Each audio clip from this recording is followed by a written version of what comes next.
Asiento, señor Daniel Jadwe. Muchas gracias, Mónica. Bienvenida a Muchísimas gracias. Nueva emisión de Poder y Verdad. A su disposición. Con un candidato presidencial. Candidato a alcalde de Recoleta primero. Presidencial, digamos la verdad, para que vamos a estar con eufemismo. A ver, es que eso depende de muchas cosas. Pero primero todavía. quiero saludar a quienes nos reciben en su casa, en el peor momento de la pandemia, y que están esperando respuesta a sus miedos, a sus incertidumbres.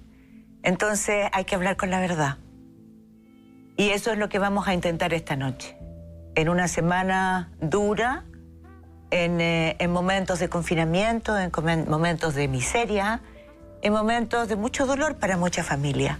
Así que con mayor razón yo les agradezco que nos reciban en su casa, que nos abran su puerta y que nos escuchen, nos atiendan. Para ustedes es este programa. Señor Jadwe, usted es un nieto de inmigrantes palestinos, ¿no? Así es. Que llegaron en la primera mitad del siglo pasado.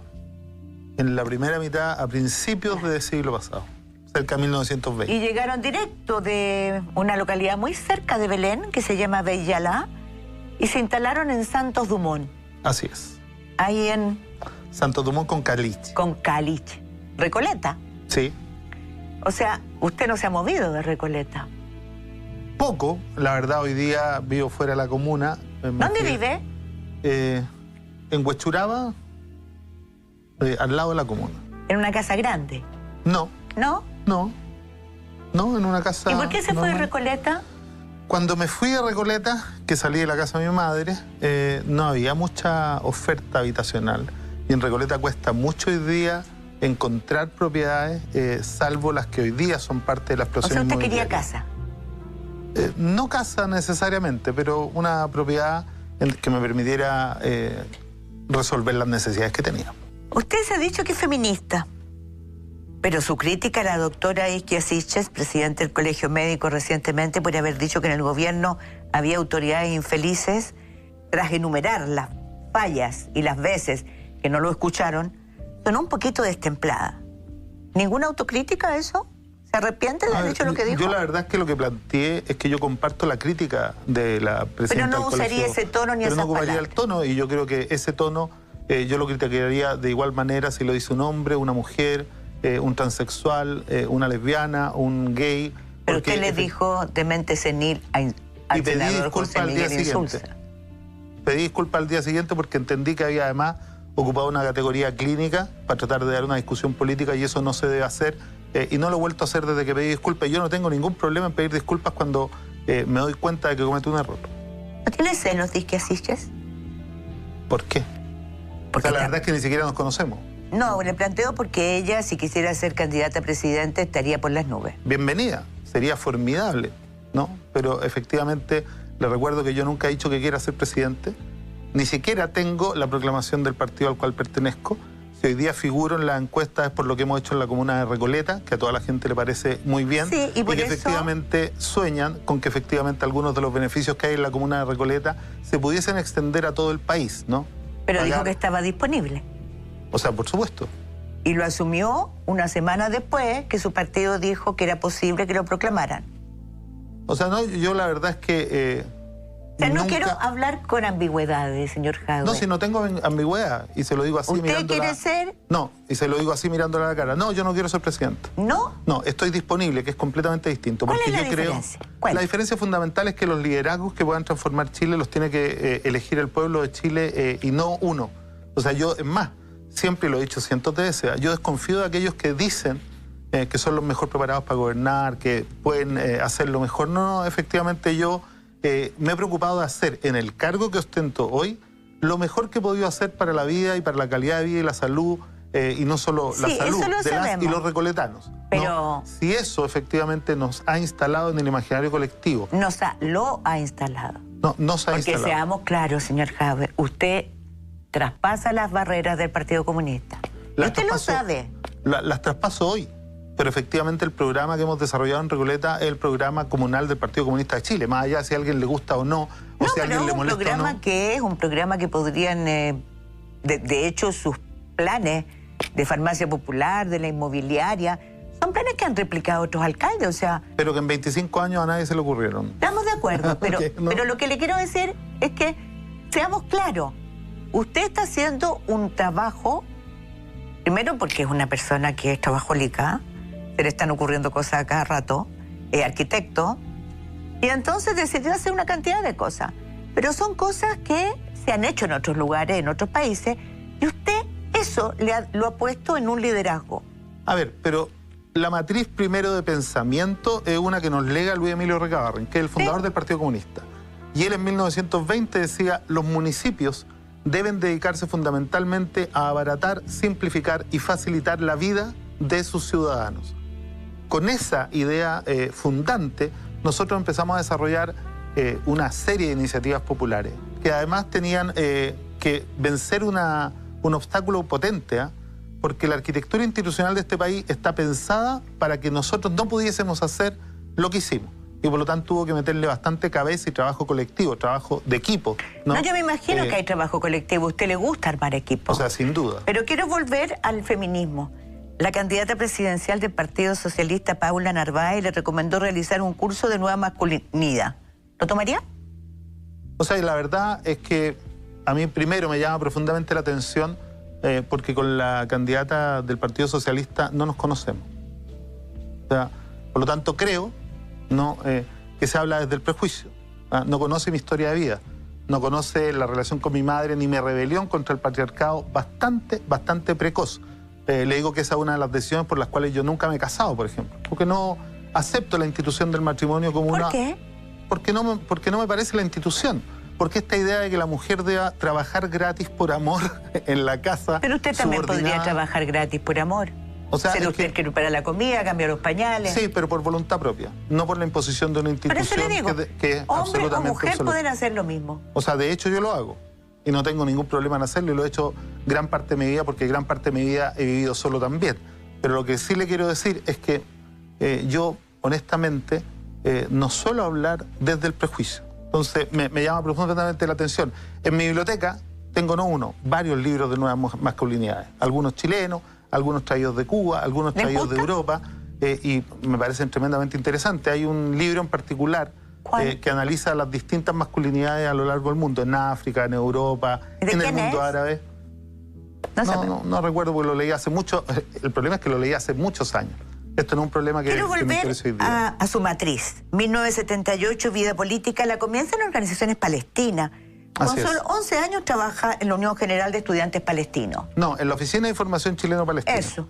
Sí. En la Unión General de Estudiantes Palestinos en 1981, un año antes de la masacre de Sabra y Chatila. Y presidió 2 veces la representación en Chile. Entre el 87 y el 91.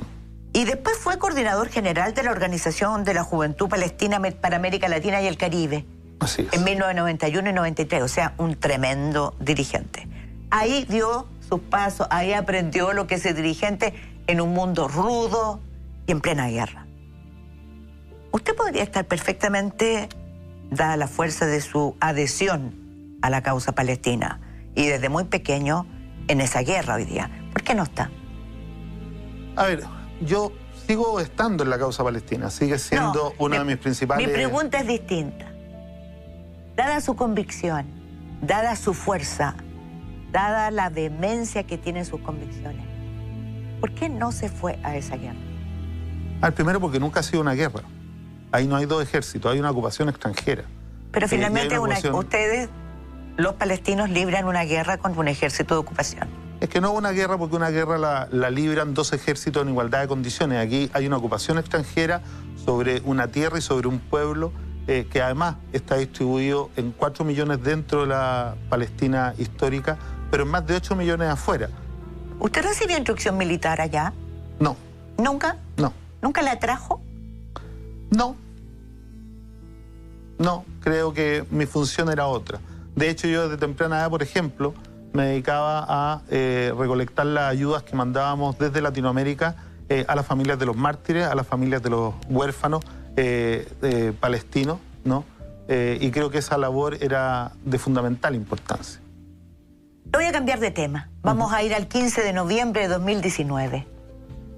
En ese acuerdo, que a usted no le gusta, a su partido no le gusta, usted dijo criticó mucho a Revolución Democrática, criticó mucho a Boris, Gabriel Boris, por haber firmado ese acuerdo. Y dijo, era bastante parecido a la salida pactada de la dictadura.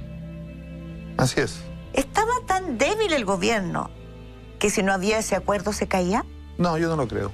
¿No lo cree? No, no lo creo. O sea, los que dicen eso lo inventaron.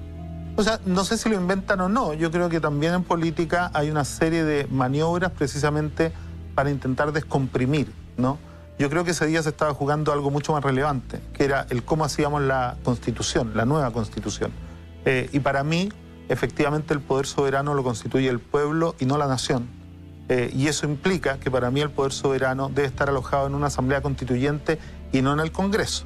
Ese acuerdo del 15 de noviembre, desde mi perspectiva, desde la perspectiva de las y los comunistas, tiene un problema fundamental. Asume que el poder originario es el Congreso y delega de manera acotada la discusión a una convención constitucional que, primero, en ese acuerdo del 15 de noviembre, no lo que pasó después, no contemplaba a las mujeres de manera adecuada. De acuerdo. No contemplaba a los pueblos originarios de manera adecuada. Pero entonces le voy a hacer una pregunta ahora. ¿Es ilegítimo? No, para nada. Ahora no. No para... A ver, nunca hemos planteado que sea ilegítimo. Ya. Discúlpeme. Lo mismo que pasó no, sí, para clarificar. No, discúlpeme, pero en la salida pactada del 90, a nosotros no nos gustaba esta apuesta de la mayoría social y política de Chile que definió que se podía salir de la dictadura con la constitución de la dictadura, con la impunidad para los crímenes de la dictadura, con el modelo de la dictadura y con la continuidad, y esto quizás es muy relevante para entender lo que está pasando hoy día en Chile, con la continuidad de la cultura organizacional de las instituciones que gobernaron en dictadura. Perdón, ¿le puedo hacer una interrupción y una pregunta? Pero sí, ustedes claro, plantearon la vía armada, y esa vía armada fue derrotada en Chile.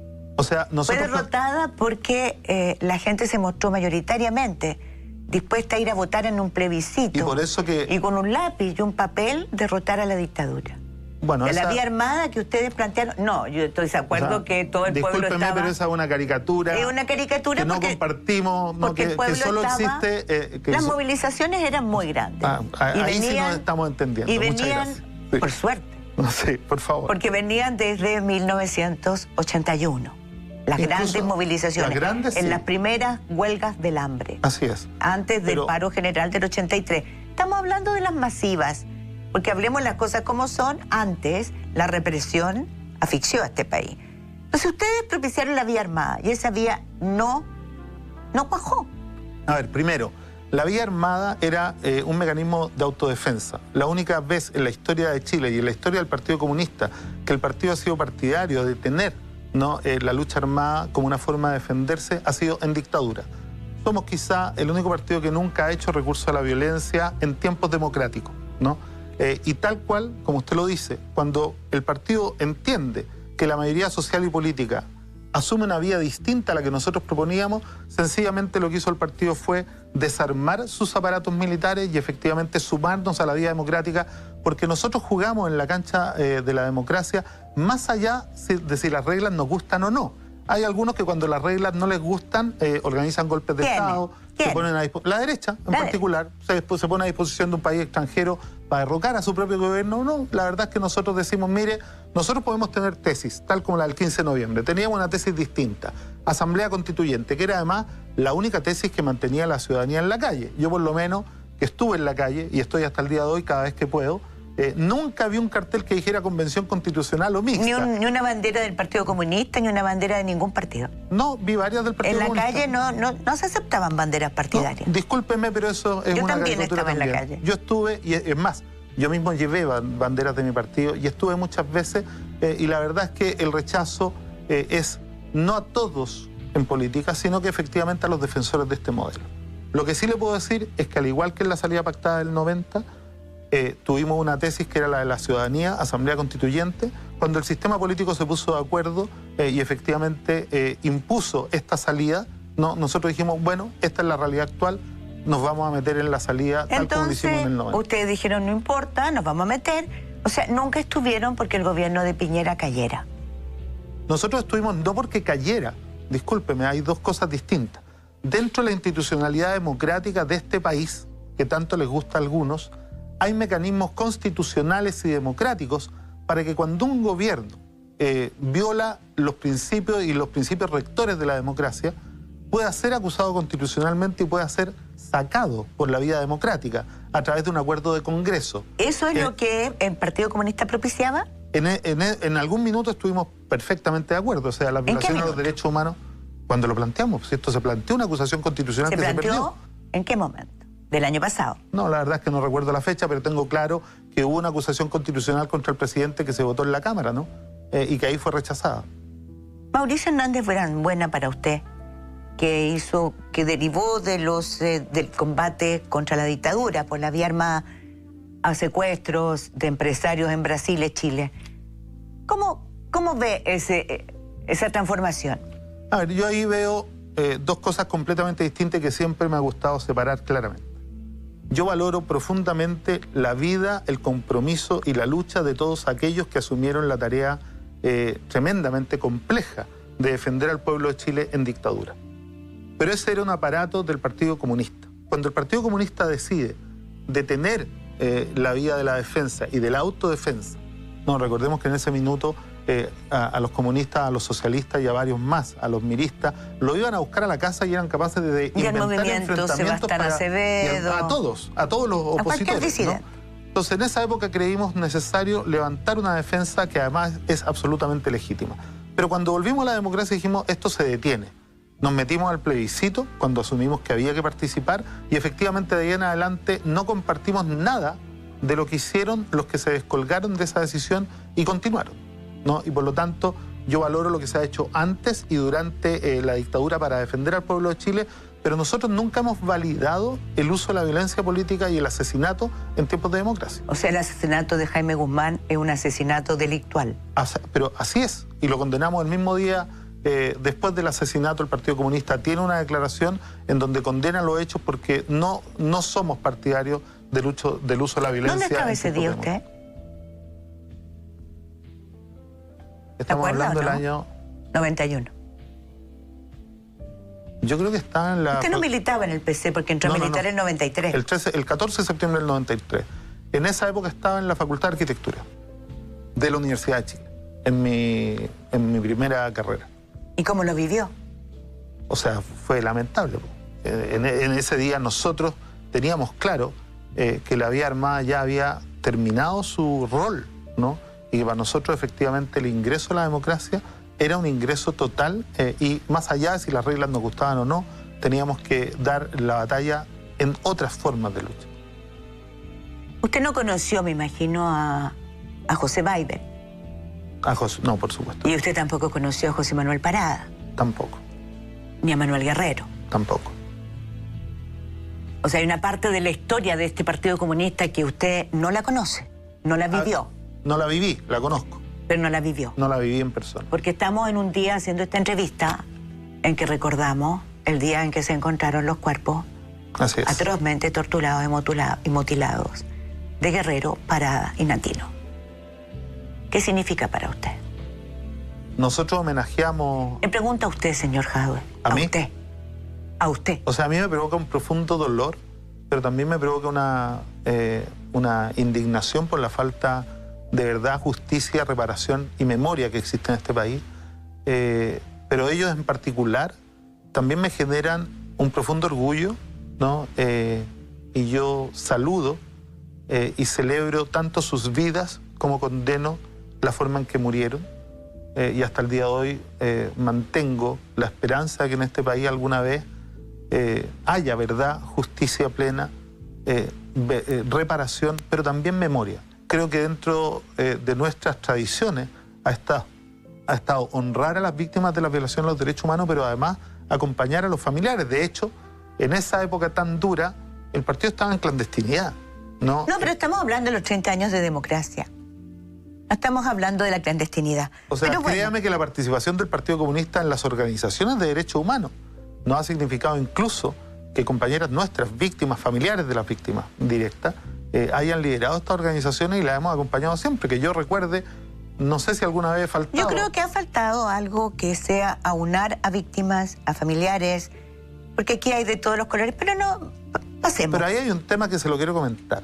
Dígame. Usted sabe que dentro del mundo de los derechos humanos hubo una discusión muy grande y que hay alguna... No una, varias. Varias. Y que hasta el día de hoy existe diferencia porque en un minuto en donde la posición del partido era muy crítica respecto de los gobiernos post-dictadura, que no hicieron ni verdad, ni justicia, ni memoria, ni reparación, había un conjunto bastante importante de personas que preferían, entre comillas, no hacer olas, porque estaban los gobiernos de los que eran sus partidos, ¿no? Y efectivamente ahí tuvimos una diferencia y se marcó una distancia, pero la distancia y las diferencias nunca impidieron que siguiéramos trabajando en conjunto por verdad, justicia, memoria y reparación, cada uno con las intensidades que le parecía propio de su época. Vamos con el Frente Amplio. Bueno, porque usted capitalizó bastante del estallido social, ¿cierto? O sea, ahí se manifestó, estalló un descontento, que estaba larvado, que estaba contenido. Usted lo capitalizó. Es que tengo que serle honesto. El lenguaje no me gusta. El lenguaje es la casa del ser. Entonces, o sea, hablar de si capitalizar... no le gusta, yo le encuentro... Yo respeto su posición, pero es mi lenguaje. No, pero yo es lo mi respeto, lenguaje. pero... Y lo capitalizó porque supo plantear con fuerza demandas que estaban en la calle. Paralelamente, el Frente Amplio perdió una base electoral significativa en ese tiempo y además empezó a fragmentarse. Usted sobre todo, lo acusó al Frente Amplio de estar a la derecha del PC en un momento dado. Después dijo... No, sí, lo recuerdo perfecto, pero... ¿Pero por qué lo dijo? Solo para poner el contexto. Sí, claro. No, es que en los discursos y en los relatos empezó a aparecer esto de, cuando hablábamos de la unidad sobre todo, ¿no? Desde la DC hasta el Frente Amplio. Y el Partido Comunista como que quedaba acá, y el Frente Amplio en el imaginario empezaba a aparecer como una fuerza más de izquierda que el PC. Y sin embargo, cuando uno miraba la realidad, dentro del Frente Amplio y su diversidad completa y absoluta, habían personas que incluso habían sido funcionarios del primer gobierno de Piñera. Entonces, esa diversidad, desde mi perspectiva, no permitía poner al Frente Amplio como una totalidad a la izquierda del PC. Pueden haber algunas organizaciones del Frente Amplio que en su historia hayan estado a la izquierda del PC. ¿Le gusta el Frente Amplio? ¿Le tiene relaciones con el Frente Amplio? O sea, tengo muy buenas relaciones, tengo además muy buenos amigos en el Frente Amplio. Los miré con mucha esperanza cuando surgieron y yo creo que surgieron, siempre se lo he dicho, a destiempo. O sea, créame que si el Frente Amplio se hubiera concretado, porque fue la política del Partido Comunista durante 20 años, tratar de hacer un Frente Amplio que nunca lo logramos. Y las veces que lo logramos tuvo corta vida. Como Uruguay, ¿no? Así, y lo tratamos de hacer.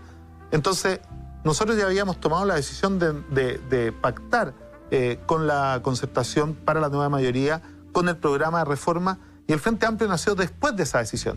Quizás si hubiera nacido el Frente Amplio un poco antes de esa decisión, seguramente el Partido Comunista habría estado más cerca de ese Frente Amplio que de unirse a la nueva mayoría. Pero las cosas son los que son y se dan en los tiempos en que se dan. Usted dijo en diciembre del 2019 el Frente Amplio no ha mostrado tener certeza de la convicción de superar el capitalismo. Yo creo que hay... ¿Esa es la debilidad? Es que yo creo que hay actores... Es que hoy día el Frente Amplio es distinto a esa época. Ya se le fueron bastantes, ¿no? Incluso aquellos que incluso estaban mucho más cerca de la concertación. Cosa que a mí me llamó profundamente la atención. Cuando el Frente Amplio nace a la vida política, es completamente contrario y crítico del gobierno de la concertación. Pero cuando llega al Parlamento, una parte del Frente Amplio empieza a sentirse mucho más cerca de los partidos de la concertación y efectivamente no expresaban el mismo antineoliberalismo que expresaban cuando nacieron. Yo creo que hoy día... Hoy día cambió. Hoy día lo que queda del Frente Amplio ha recuperado más esa esencia, ¿no? Y yo espero que seamos socios estratégicos para los tiempos que vienen en Chile. ¿Es su principal socio posible?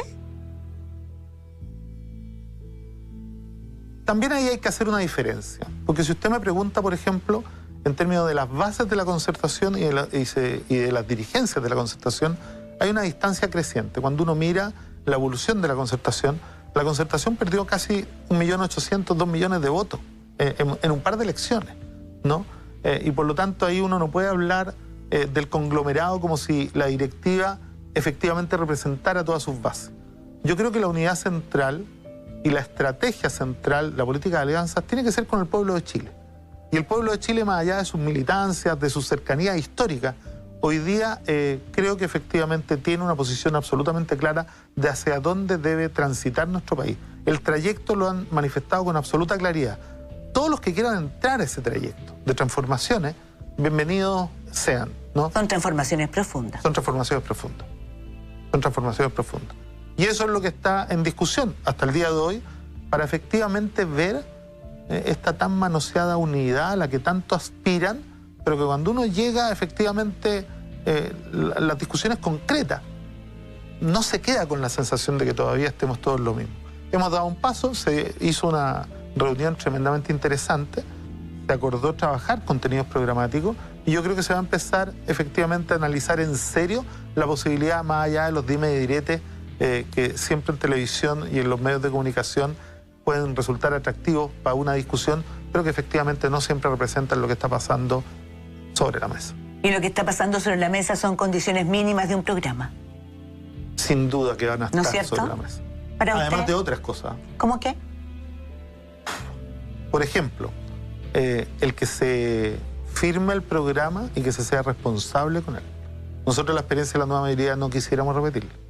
Esto de tener dentro de una amplia mayoría fuego amigo que tratara de torpedear las transformaciones por los intereses que cada uno tiene, a cada uno le pueden parecer legítimos, no nos gustaría reproducirlo. Bueno, lo invito a tomarnos una taza de café o un vaso de agua, porque vamos a tener que ir a una pequeña pausa para escuchar a quienes auspician este programa y hacen posible que nosotros, este canal, entreviste a usted y a otros candidatos presidenciales. Y ustedes, por favor, espérennos un minutito, unos minutitos, que ya volvemos.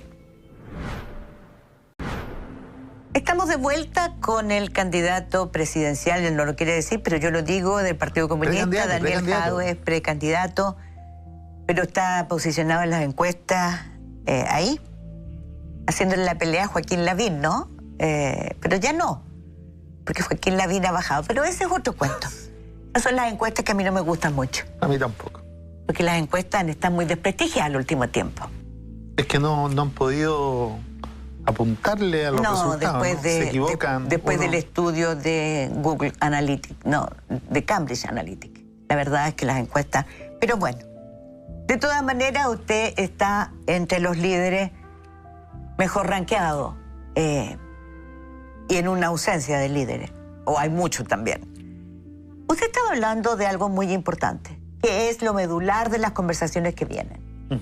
¿Cuál es el mínimo común? ¿Cuáles son los puntos claves a los que ustedes no están dispuestos a ceder? A ver, lo primero... Porque, perdón, disculpe, transformar el sistema capitalista es una gran cosa, ¿no? Es tremendo. Sí, pues. O sea, de hecho, es mucho más que un programa de 4 años. Bueno, porque además no veo... Usted dice, claro, no hablemos de modelos, antes hablaban de modelos, hoy día dice que tenemos los pantalones grandes, pero algún modelito, algún ejemplo tendremos que tener en áreas como inmigrantes, seguridad nacional, narcotráfico, carabineros, seguridad nacional. Yo creo que modelos no, y yo más que hablar de modelos, hoy día hablo de trayectos, ¿no? Entonces, cuando a mí me preguntan efectivamente cuáles son los mínimos, para ir por tema, porque son Ese es un gran cambio, ¿no? ¿Ah? Ese es un gran cambio, Eso ¿no? es un gran cambio. Es un gran cambio que tiene mucho más que ver con nuestra filosofía, que habla de que lo único permanente es el cambio y que no se amarra a modelos preestablecidos, porque además creemos que efectivamente somos capaces de construir nuestra propia historia. No tenemos por qué ni cometer los mismos errores, ni andar los mismos caminos que han andado otros procesos, algunos con éxito, otros con tremendos fracasos. Y yo creo que hay que aprender de ambos, digamos, ¿no? Pero cuando miramos Chile, por ejemplo... Yo estaba pensando en un comunista que lo está escuchando y dice, ¡ay, pero si nosotros vivimos toda la vida con el modelo de la Unión Soviética! Es que ese modelo, yo particularmente, nunca me sentí muy cercano a ese modelo. El capitalismo de Estado para mí no es de Estado central, además, tan centralizado, para mí no es un modelo. Es más, yo creo que tanto, por ejemplo, en los proyectos de izquierda como de derecha, ha habido un desprecio absoluto, ¿no?, en todos los países, hasta el día de hoy, por el rol de los gobiernos locales. ¿No? Son como la segunda división de la política, ¿no? Y cuando uno mira los presupuestos, en nuestro país el Estado central gasta el 80% del presupuesto, las regiones el 8%, y los gobiernos locales el 12%. Y pareciera ser que en los últimos 8 años le hemos demostrado a Chile que los gobiernos locales pueden asumir un rol mucho más preponderante y protagonista en ¿Y qué me resolver habla los de la problemas. corrupción? Las municipalidades, según la Contraloría, son un nicho donde hay mucha corrupción. Hay que subir las penas. ¿Eso es lo único que hay que hacer? No, no solo eso. Además, exigir mayor transparencia, pero también permitirle mayor flexibilidad a los municipios y al aparato del Estado en general. Yo creo que este exceso de controles, porque uno cuando tiene controles que son 20, al finalmente la responsabilidad se diluye tanto que al final nadie es responsable. Entonces yo creo que ahí tenemos una tarea... Pero además tenemos una cantidad de fondos que se dice que van a ir a la educación, no se usan en educación, que se dice que se van a hacer en salud y no se usan en salud. Yo soy partidario de la máxima dureza, pero además sí, creo que es importante primero, subir las penas, y segundo, favorecer la mayor responsabilidad de los órganos colectivos de gobierno respecto de la autoridad unipersonal. En los municipios, por ejemplo, la capacidad fiscalizadora de los concejales es muy pobre, ¿no? En los gobiernos regionales, lo mismo, ¿no? Y yo creo que tanto como pensamos en transitar desde un presidencialismo absoluto hacia un semipresidencialismo o hacia un semiparlamentarismo en los niveles regionales y subnacionales en todos, yo creo que uno debería pensar en promover mayor atribuciones y potestades a los órganos colegiados que a las autoridades unipersonales. O sea, usted tiene mucho poder siendo alcalde. O sea, se tiene mucho poder. Vamos a Itelcom entonces. Vamos. Le molestó, lo perturbó, porque finalmente ahí, para no perder el tiempo, hay una cantidad de dinero que son 50 millones de pesos que van a un festival. Sí. Su abogado, amigo personal, creo que también era, trabajaba con usted, también defendió a Guillermo Teller en algunos problemas jurídicos, pero también defendía al dueño de Itelcom. Y aparece cobrando unas facturas y unas boletas que la Fiscalía dice que fueron la forma de pagarle platas lavado de dinero, para ser honesto y franco, por la licitación que, si yo no me equivoco, en un contrato de 10 años, fíjese bien, o sea, es mucha plata, ¿no? Son 10.259 millones de pesos por 10 años. Es un tremendo contrato. Así es. Bastante más barato que otros que en el mismo tiempo... Sí, pero quedémonos en esto. Porque estamos en un momento en que con la pandemia la corrupción se nos pasa por aquí. Así es. Y ese caso pasa en 20 municipalidades, no solo en la suya. No, en más de 50. Por ahora tengo 20 yo, y 22. Yo me voy a quedar con la investigación que hay, que son 22. Me quedo con esa. Después veremos si eso se aumenta. Pero en la suya. Yo estoy absolutamente tranquilo y estoy absolutamente consciente de que nuestra licitación estuvo hecha no solo ajustada a la ley, sino que además... Perdón, lo primero que quiero preguntar, sí. ¿Investigó bien? Porque cuando usted pasó esto dijo, allanen lo que quieran, abran mis cuentas, abran las institucionales, cambió abogado, contrató a Sabachaguán y dijo, yo estoy totalmente tranquilo, yo voy a investigar. ¿Investigó? Investigamos. Cuénteme qué resultó de su investigación. Efectivamente, la licitación está hecha en regla, que somos una de las pocas municipalidades que la adjudicamos a la mejor oferta que teníamos. Es decir, a diferencia de muchas de las otras que están investigadas, donde habían 7, 8, 10, 13 ofertas más baratas, se la adjudicaba una más cara, y todas tienen un elemento en común que no está en Recoleta tampoco, y que es que habían contratado las asesorías para la formulación de base de gente que trabajaba en el Estado central, también en el tema de estos proyectos, ¿no? ¿Usted conocía a Lefort, al dueño de la...? No lo conocía. ¿Nunca? No, nunca. Jamás. Pero su abogado sí. Él sí, pero yo a mi abogado no le pregunto para quién trabaja. ¿Y no le parece raro? Perdón, pero a mí me parece raro que usted haya recibido esos 50 millones para ese festival. No, primero yo no los recibía, para ser honesto y para ser riguroso. Le pido por favor, porque esto es lo que ha intentado instalar medios de extrema derecha.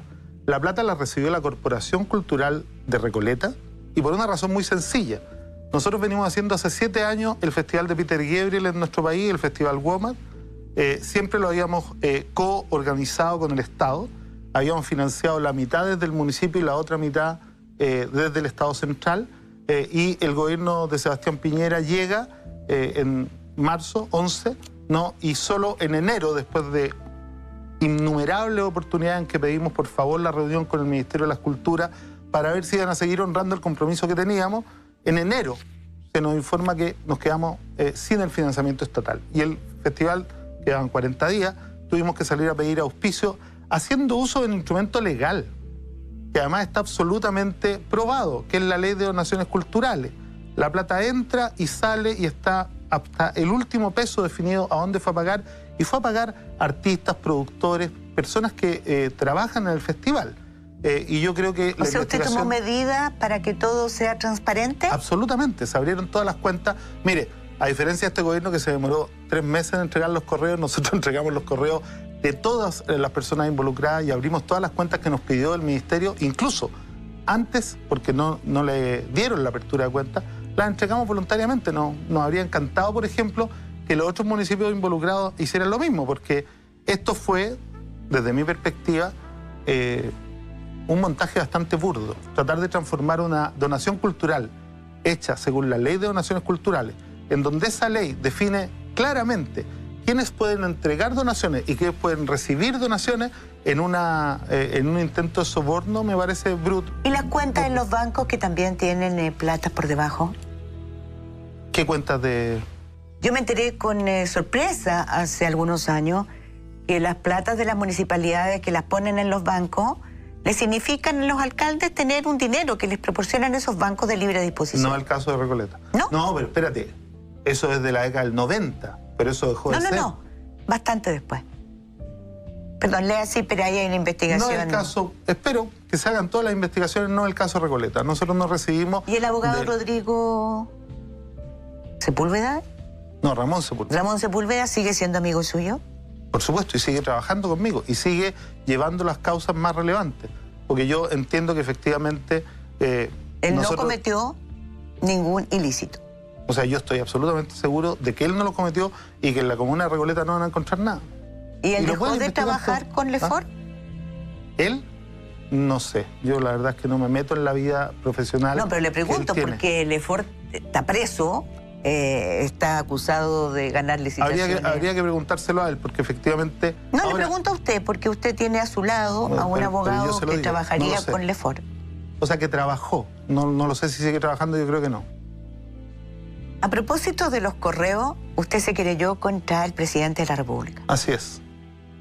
Y contra el ministro. Y contra los subsecretarios. Y los subsecretarios. ¿En qué va eso? ¿Tiene algún destino? Yo creo que sí. Hay que ver qué pasa con la investigación. ¿Cuál es su objetivo? O sea, que paguen los responsables de lo que hicieron en Recoleta. ¿De lo que hicieron qué? ¿Muertes de más? ¿Muertes por indolencia? ¿Muertes por qué? Muertes por negligencia del Estado, ¿no? Y que efectivamente además discriminaron a Recoleta de manera brutal. O sea, cuando uno mira el manejo de la pandemia y uno ve que Las Condes entra en cuarentena con 56 casos cada 100.000 habitantes y que Recoleta entra en cuarentena con 346 casos cada 100.000 habitantes, uno legítimamente tiene que preguntarse por qué la diferencia, ¿no? Perfecto. No, pero además... Vamos a quedar hasta aquí y me sigue explicando la vuelta porque ahora lo tengo que llevar a un nuevo corte. Muy importante. Espérenos un ratito y que ya volvemos. Bueno, estamos de vuelta en esta emisión con Daniel Jadue, candidato presidencial del Partido Comunista. Y yo ahora los invito a ver una cápsula comercial. Casas Prefabricadas Lonquén. Somos la empresa más responsable del rubro, con los mejores precios del mercado. Tenemos muchos modelos disponibles desde 36 metros cuadrados, llave en mano, llegar y habitar. Trabajamos con todo tipo de materiales. Cotiza con nosotros, no te arrepentirás. Puedes traernos tu proyecto y nosotros lo hacemos realidad. Servicio de instalación dentro y fuera de Santiago. Casas Prefabricadas Lonquén. Calidad y buen servicio. Tu sueño lo hacemos realidad. Bueno, vamos a seguir con nuestro invitado, Daniel Jadue, que no quiere ser candidato presidencial, pero lo es. Sigamos con Recoleta. Sigamos con Recoleta y su querella contra el presidente y los ministros. Y las cosas que a nosotros nos llamaron las negligencias que provocaron muertes indebidas. Las cosas que nos llamaron profundamente la atención. En el pic de la primera ola, ¿no? En la crisis, se dijo que nunca habíamos tenido el dilema de la última cama. Y eso yo creo que es brutalmente falso. ¿Por qué? Porque en esa época todavía no se tenía conciencia, por lo menos el gobierno no la tenía, de la importancia de la salud primaria en el manejo de la pandemia. Nos habían dejado afuera del manejo de la pandemia. Y por lo tanto nosotros no teníamos la información de los pacientes más que los que entraban al sistema por la salud primaria. Eso teníamos y los podíamos seguir, ¿no? En Recoleta hay muchos casos de gente que murió en sus casas. Como en todo el país, señor. Así es. Y eso... Esa es la diferencia que hay entre los casos con PCR confirmado y los casos sospechosos. No. Esa es la gran diferencia. No, pero estoy hablando... Sí, claro, en términos numéricos. Ahí está la gran diferencia. Ahí está el dilema de la última cama. Sí, claro. Los que no llegaron a ser hospitalizados porque el ministerio sencillamente los dejó morir. ¿Y qué espera usted? ¿Qué espera encontrar en esos correos? Que la justicia... ¿Se los entregaron? O sea, ¿Lo están revisando? No, a la fiscalía se los entregaron. ¿Están revisando? Yo entiendo que sí. ¿Sus abogados tienen acceso? No hemos tenido acceso todavía a la carpeta. ¿Después de tanto tiempo? No. Es que nosotros no definimos los tiempos de la fiscalía. Nosotros estamos en el proceso y yo efectivamente espero que avance. Hay varias querellas. Incluso nosotros hicimos una ampliación de la querella por esta figura de el esparcimiento negligente de un virus en la sociedad, que yo creo que hoy día, además, creo que se confirma. O sea, usted me asegura que no va a dejar esa querella, no la presentó como un volador de luces. No, de ninguna manera. Estamos preocupados y estamos pendientes de que esto avance. Señor Jadwe, ¿es verdad que usted tiene un nieto de Salvador Allende trabajando en la Municipalidad de Recoleta? Sí, Pablo... No lo conozco mucho, pero creo que sí. Sí, Pablo Sepúlveda Allende. Que viene de Venezuela. No sé si viene de Venezuela o no, la verdad, no. Te pregunto porque a veces se hacen analogías entre usted y Salvador Allende, pero no hay muchas, ¿no? Primera, porque Salvador Allende forma parte de una cultura socialista laica que traspasaba la frontera. ¿Usted le gustaría traspasar las fronteras del PC? Soy parte de una cultura socialista laica que traspasa la frontera. ¿Y le gusta eso? Me siento muy cómodo hace mucho tiempo con esa cultura. Pero ha sido bien díscola en el PC. A ver, yo no diría díscolo, ¿ah? Yo soy... hay muchos que no... Yo soy uno de los díscolos más disciplinados que tiene el PC. Perdón, ¿a usted lo echaron del Comité Central o no? No fui electo. Ah, no fue electo, pero convengamos que los electos... No, pero mira, yo no le tengo ningún temor al cambio. Y si en algún minuto el colectivo del PC definió que algunos compañeros no estábamos a la altura del colectivo de dirección, eso es parte completamente legítimo en los procesos. ¿Cuáles fueron sus críticas? La verdad, ¿cuáles fueron sus críticas al Partido Comunista? Porque usted, más allá, perdón, no quiero ser frívola, más allá de ser díscolo o no, usted fue un crítico profundo.